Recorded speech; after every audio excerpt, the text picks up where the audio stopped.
ഒരു രീതി പറ, അവർക്ക് അറിയണ്ടേ? അറിയാത്ത പോലെ ഇങ്ങനെയാണോ നോക്ക?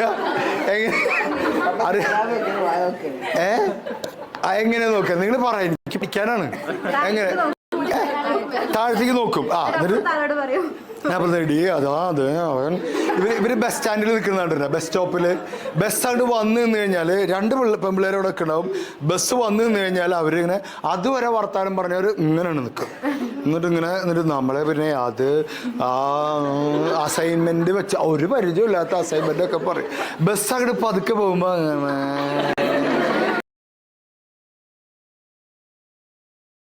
ബോയ്സ് അങ്ങനെയൊന്നുമല്ല, ബസ് വരാൻ വേണ്ടിയിട്ട് ഇങ്ങനെ കാത്തു.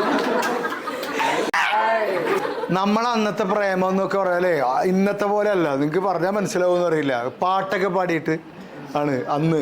റോസാപ്പൂ മാല തരാം, റോഡരികിൽ വീട് തരാം, എൻ്റെ കൂടെ പോരുമോ നീ പെണ്ണാള്, നീ കേറണ ബസ് അറിയാം, നീ ഇറങ്ങണ സ്റ്റോപ്പ് അറിയാം, എൻ്റെ കൂടെ പോരും.